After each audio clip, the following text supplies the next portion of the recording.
Sir నమస్తే. సరే ఏంటి జరుగుతున్న పరిణామాలని చూస్తున్నారు.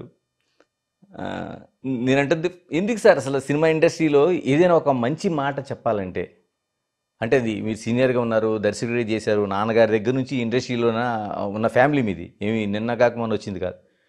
ఒక మాట చెప్పాలంటే ఎందుకు మీతో వాళ్ళు అంత భయపడాల్సిన అవసరం ఏంటి, అంత ధైర్యం చేయాల్సిన అవసరం ఏంటి అసలు?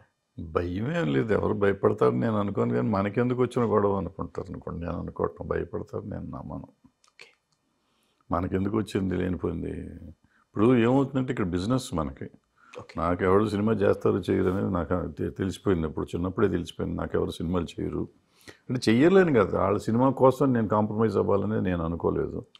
సో నేను ఎప్పుడు కాంప్రమైజ్ అవ్వలేదు కాబట్టి వాళ్ళు ఎప్పుడు కాంప్రమైజ్. అందరూ చాలా ప్రేమగా ఉంటారు నాతో, కానీ మీరు చూడండి నాతో ఎవరో సినిమా చేయలే.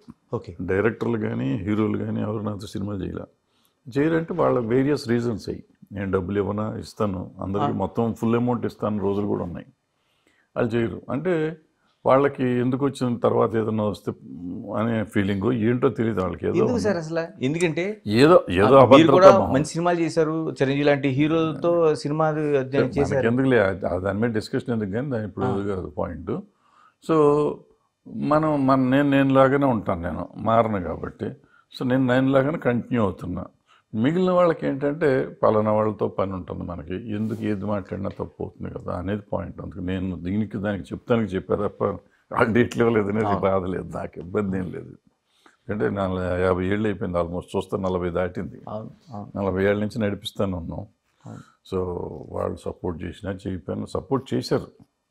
ఇండస్ట్రీ నన్ను సపోర్ట్ చేసింది ఇంతకాలం, లేకపోతే నేను ఉండేవాడిని కాదు. అంతే కదా. నాకు సినిమాలు చేశారా చేయలేదనేది పక్కన పెడితే, బట్ అదర్వైజ్ నాకు ఫుల్ సపోర్ట్గా ఉన్నారు అందరూ, మోరల్గాను ఫిజికల్గాను సపోర్ట్గా ఉన్నారు.